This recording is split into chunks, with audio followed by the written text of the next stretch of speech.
until I get it.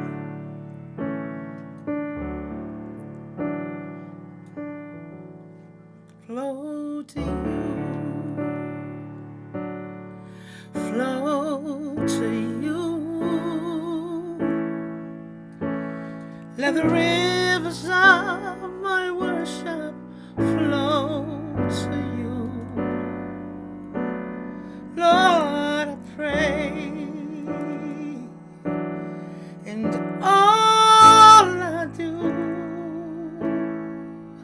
that the rivers of my worship flow to you, Lord, like streams in the valley. They swell with the rain.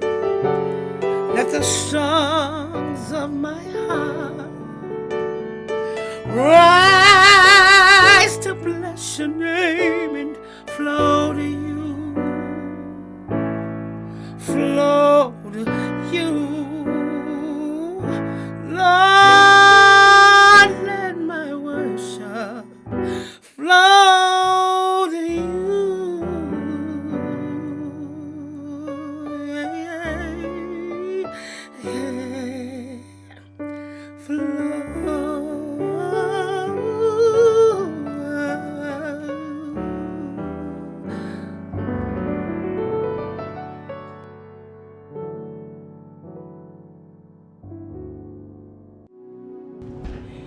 Well, thanks for joining us to 7-day journey to discovering your purpose, God's vision, my hands. We're going to find out a little bit more about Miss Rodgers and her bio. My name is JoLanda Rodgers, and I was born in Rockford, Illinois. My greatest accomplishment is being an amazing mother to my 4 children. The momentum behind my mission comes from a desire to see them live out their fullest God-given potential with no regrets. They truly are God's gift to me, and each time I look at them, I'm reminded of how much He loves me. I am the founder of Talk Consulting, and I currently serve as the president of that enterprise. We have 3 core expertise: publishing, programmatic soul healing, and social impact awareness development. The heart of our work comes from our mission to encourage people to share their respective journeys through a message of healing, hope, and survival. Growing up was difficult for me, to say the least. My parents were teen parents in a complicated situation, and the odds rooting for my success were stacked against me. One of the most discouraging moments in my life had to be around 12 years ago when I hit a dark season of depression. I'd moved to a new city alone with little access to family or friends. My car had been repossessed, and I was recovering from an emotionally dependent relationship. I needed God. I needed to come to Him, to run into His presence and pour out my heart before Him. I needed Him to minister to me. The challenge was I had no idea where to begin, how to start, what words to say. And so I remember sitting in the middle of my empty apartment with my face flooded with tears, and I began to tell God how lost I felt and how alone I was. It was almost immediately I could feel His gentle presence around me and His wooing for me to pour out my all before Him. His love was so profound for me in this moment. I needed Him, and He was there. That afternoon in my apartment, I had an Ephesians 3 encounter with the Father. It was the beginning of me becoming rooted and grounded in His love. Prayer became a safe place for me during this season of my life. It wasn't just something I did, it finally became something I learned to live. He opened the corridors of my heart and showed me where there was room that I could receive more of His love. I finally felt the breadth, the length, the depth, and the height of His love that consumed my entire being. Because of that moment, my soul knows for sure that God is always present with me. If you ask me the biggest proof that I'm living the life God designed for me, it is the fact that I'm still living. Every breath I take is His purpose manifested in my life. From complex trauma to near-death experiences, I know that my very existence is his purpose. This purpose is lived out as I talk and encourage others to do the same. Talk means tell your story, accept your truth, learn your identity, and know your strength. Anything can be resolved if you're willing to talk about it. Thank you so much for joining us today. This is really important while we're here today. And before we get too deep into the questions, I want you to tell us about where we're at and why this is important. Well, we are here at the shared space for Talk Consulting, and this houses our enterprise for our publishing, our soul healing, and our advocacy and awareness services.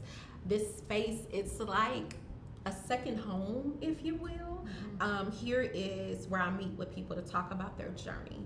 This is where the messages of healing, hope, and survival are cultivated. In this very room is where I sat with 12 women of color and helped them to push out the gift of literacy that was inside of them. Wow. And from my understanding, there's not quite anything like that that's been done. No, so I've done my research and I've checked across the country, and sure, there are groups and cohorts that come together and they publish, but there isn't anything documented about 12 women of color coming together, first of all, to publish a book, and second of all, doing it in 90 days. Hasn't been documented. So we are honored to be the catalyst and the trailblazer of a movement that I want to see happen across the country, across the world even. Yes. Well, I just personally want to say thank you. And for those that don't know, this is my book, 7-Day Journey to Discovering Your Purpose. And I am one of the 12. Yes, you are. And this is, I could cry really talking about this, and I honor you, and I thank you for your vision, and I thank you for living your purpose, because of your purpose, I was able to do my purpose. Yeah. And so that is so powerful, and I really want everyone to hear that. When you do your purpose, you are setting a path for others to live out theirs, and so I thank you for that courage. I thank you for lighting the way, because I'm just amazed, like, that I'm holding this in my book, my hand, this book in my hand, and I'm so honored to do that. And so what we're doing today is we're going to talk a little bit about how can people live out their purpose, and there's different ways that people can get that fire and that flame going. And you are one that's doing that, and you do that very well, and you help people do that through writing. And so I really want to dig into that. I want to dig deep into that, and I want people to see how they possibly could discover their purpose even through writing. And so one thing I know, people may say, I'm one who will even acclaim this too, oh, I'm not a great writer. You know, I'm not that skilled at doing this. What is something that you would say to someone who maybe have that fear of writing or starting to do that because they feel they don't have the skill set for that? You know, I think that's such a powerful element to bring up, because I hear it so much. There are people that they have an amazing testimony, they have something that the Father has put in their heart to do, but then they have this barrier stopping them saying, but I'm not a good writer, right? And so the first thing that I like to do with people is kind of address where that came from. I want to know who told you that. Are you still stuck by the lack of affirmation from an 8th grade English teacher that told you wrote a paragraph incorrectly? Or are you stuck in bondage because you didn't have necessarily the best grades that you wanted going throughout school? And some of those things can really kind of speak negativity and shut down our muse. And having a skill set to write, first of all, everybody has the ability to write. Okay, so having what you feel like is a lack of a skill set does not mean that you're not an author, nor does it mean that you don't have a story. Now, it may mean the process of getting it out and the way you go about doing it look different, but don't disqualify yourself based upon what you've evaluated as a skill set. And the other thing I tell them is, let me decide that. Let me figure that out. Because we look at people like Stevie Wonder, right? He's blind, but he makes amazing music. Yes. And so just because there is something else that may not make you feel confident in doing a particular thing, I don't think that you should count yourself out. Yeah, you said some really important things there, and like what happened. And so I can imagine during the writing journey that things can come up that has happened. How can we separate from what happened from who we are today? Is there a process to that so that we don't get stuck? You know, like I know as I was writing and things were coming up for me, there were some pain points. Absolutely. You know, and so is there anything that you do to help people push past that pain point if that comes up during the writing? Yeah, so one of the things I tell people is that you can't pass by the pain point. You have to be present in the pain point. That's good. Because a lot of times those are the things that's going to really pull out the purpose, and that's going to further develop your content. If you try to pass by it and you're not present in it, you're going to miss something that somebody else needs through your writing. And when you see a lot of content that's, you can almost tell when an author paused at their pain versus going into it. Because they'll kind of skip over it, right? But the reality is when we are writing, it's not for ourselves. It's not about us. It's about those that our writing will minister to and our testimonies will transform their lives. So I say when you hit those pain points, don't pass by them. Be present in them so that you can process them. That's really powerful. And so we are talking about people discovering their purpose. Do you feel that writing can open the doors to people finding out who they are, what they're supposed to do, how they can live out their life, their purpose? I think writing has so many powerful elements to it, right? Everything we write, contrary to what the current social media fad has taught us, is not to be published. There are some things, you know, everything that's on your mind is not to be posted, but there are some things that we write that the process of doing that will lead us to the purpose that we're supposed to publish. So writing has a way of cleansing us. It is a way to get it out, even just as far as journaling. That really opens up, I think, the next steps of really going into authorship. There are people that have tons and tons of journals, right? They're like, I know I got something to say, but I'm just not a good writer. But you write in your journal every day. So tell me more about that. Well, I don't have anything to talk about, but you have something there. So there's definitely something there. And how do we shape that into a story for someone else? That is so good. I definitely believe that it's important for people to write because it's part of your legacy, and it gives you an opportunity to share your narrative in the way that you would want to share it. So even with that thought, with you personally, how has writing shifted your life? For me, I can say that writing has provided healing. Writing has been a refuge for me. Writing has been an opportunity to share my testimony with others. Writing has opened doors for me. So the process, when we think about the 7-day journey and discovering God's purpose and God's vision, my hands partnering with Him, right? And leaning into what He would have us to write. As authors, it's sitting down at the table, however you do it, if you're typing it or if you're handwriting, and saying, Father, write through me. And that's where I've seen some of the most significant transformations happen in my life and in those that I work with, is when we have that moment and we just simply ask the Father to write through us. That's good. That kind of leads me to my next question. In your writing, how have you heard God's voice? And kind of couple that, because you said because you work with people, what experience have you had with maybe a client that kind of blew your mind, where you really seen a shift for them as well? Yeah.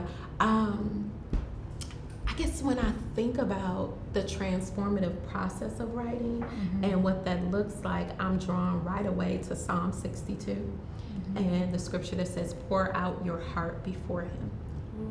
And writing gives you an opportunity to do that. Yes. Even when I talked about my introduction, just that moment of having an Ephesians 3 experience with the Father, it came through a journal experience of me pouring out my heart before Him. And then also taking that moment as we share with Him, pausing and allowing Him to share with us. He writes through us. And the Father has spoken to me on several occasions through my writing, where I'll just simply sit and say, God, here's where I am. This is what I'm feeling. What do you have to say? And I'll put the pen to paper and begin to write and allow Him to speak to me.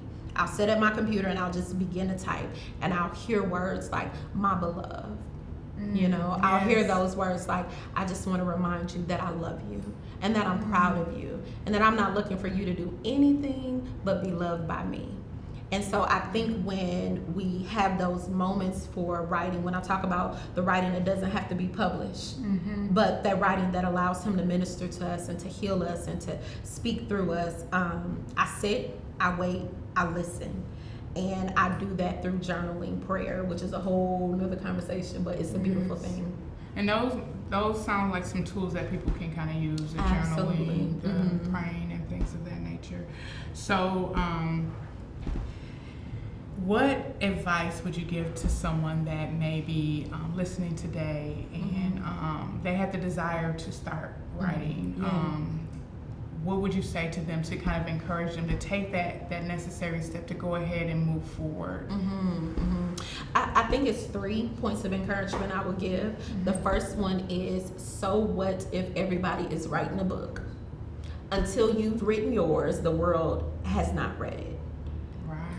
And just like there are a ton of authors out there, what I like to call your perfect readers, there are a ton of people, they are waiting, they're longing. And we have to remember that our purpose is always going to be the answer to somebody's prayer.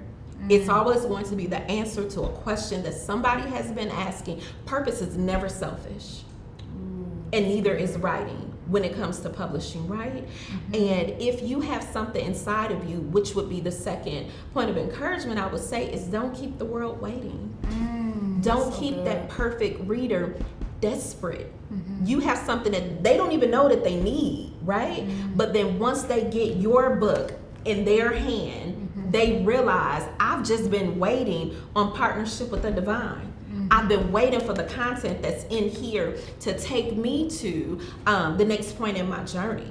So who cares who's all writing? If you're supposed to write, do it. Don't keep your perfect reader waiting. And then just a point of encouragement that you have something to say. You have something to say in the form of writing. And so silence every voice that has ever told you that you don't have anything that's worth saying, worth hearing, worth writing, because it's not true. You do. And there is a perfect reader. There is somebody desperate to hear your story. Yes, that's wonderful. That's so beautiful. Thank you for that. And I just want to personally thank you and just shed light that I'm here today because of you. And I remember a session that we had, and you were actually sitting right here, and we had to read an excerpt from our book, and you said, when are you going to make time to do it? And you asked me all these questions, and it just stirred up emotions inside of me just to really take the time out for myself, to really finish the course and the project, and to finish what God had put inside of me. Woo! And Okay. So I am. Yeah.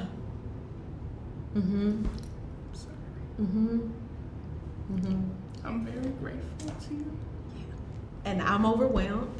And so I'm overwhelmed because I honor God, and I am so thankful. You're thankful for this process, and I'm thankful for your surrender, for your yes. And look at what your yes has produced. Look at what your surrender has produced. The people that you brought to the table to be involved. the stories that you've allowed them to share, the lives that are going to be transformed. And it happened through the writing process, but more importantly, through your surrender, through your yes, through your I'm helping everybody else, but this is going to be one moment that I'm going to pour from my heart, allow the Father to write through me and see lives transformed. And that's really what I believe it's about when we talk about purpose and we talk about authorship, knowing that this one book, and people are sometimes so worried about sales. You can sell 500 books, that's amazing, but you can sell that one book to the right person that opens up the right door, that creates the platform that you've been waiting on your whole entire life. And it comes by your surrender, by your yes, and you're leaning in to the process of writing. So thank you. Thank you guys for listening. And something I like to do to close out is I do this with everybody that I've been interviewing. It's called Finish the Sentence. It's just a way for us to get to know you a little bit better outside of what you're so great at, which is writing. This is just a fun way to end it. And so would you please finish the sentence for me? Okay. All right. I feel God's presence when... I feel God's presence when I am quiet early in the morning between 3:30 and 4, and I'm just able to wrap in His love. Wow. What does God's presence feel like? It is like the best weighted blanket in the world. I have a weighted blanket, I love it. But sometimes I can like tangibly feel Him surrounding me and covering me and holding me, just like you would do with a small child. And I feel Him pulling me into His bosom and just whispering gently to me, I love you. Good morning. Sometimes I'll say, good morning, Father, and I'll just hear real gently, good morning. You know, and knowing that He waits on me to come and spend time with Him. That's beautiful. I feel most loved when? I feel the most loved when my children tell me jokes. That's fun. Yes. Okay, I overcome fear by? I overcome fear by acknowledging it. That's good. And not stuffing it. Yeah. And just really having that moment. Something's happening right here. I don't like it. I can't control it. And then I surrender it to the Father to help me address it. Thank you. Writing for me has changed my life in so many ways than one, right? So it's given me amazing opportunities, but it's also been a place of process, transformation, and healing. Good, thank you. The power in letting go. The power in letting go frees you to receive. If we are holding on to that which does not push us into our purpose, we're held back. And it's like the moment you let go, you create so much more space for abundance and for what the Father has for you. Okay. Now on the opposite side of that, the power in pushing through. The power in pushing through, I think that positions us to take someone else with us. You know? Took me with you. Yeah. This was a push through. Yeah. No, I love it. Really though, pushing through allows us to bring someone else along, right? Because we have that experience. We have that knowledge of what it feels like, of what it looks like. And so I'm no longer just telling you something that I think works, but because I've been through it, I can tell you that I know it works. Yes, that's good. Yeah. Okay, we got two more here. The hardest decision I had to make in order to live out my destiny. Woo. Okay, what kind of answer you want? You want the truth I want or? the real, okay? My. The hardest decision that I've ever made to live out my destiny is going to be further described in a coming book. But I'll give a spoiler alert, it's remarrying my husband. So my husband and I have been married for a total of 16 years. And I knew after he did that the Father was going to reconcile our marriage. And the hardest decision for me was surrendering to his will against popular decision. And I know that had I not, we've been remarried 12, almost 13 years now. And I absolutely know my talk, our children, everything about my life is better that this man is in it the second time around. I can't wait for that book. But it was hard, you know, because you have all of the naysayers telling you, you know, well, if you divorce once, and statistics, they are not in favor of people that remarry 2 times. You know, the likelihood is that you will divorce again, but the reconciliation that I've seen the Father do, the transformation that I've seen him do personally in me and in him, and the transparency that he's allowed us to live out before other people. It's absolutely purposeful. Yeah. So Yeah. And then of course the final question is, I feel my purpose is to remind people that absolutely anything can be healed, can be resolved, can be transformed if you're willing to talk about it. That's beautiful. I hope you guys enjoyed today, and I hope you surrender and say yes as I did. And now you see the 7-Day Journey book here. And remember, share your testimony and spread God's love. Until next time, I'm Laneice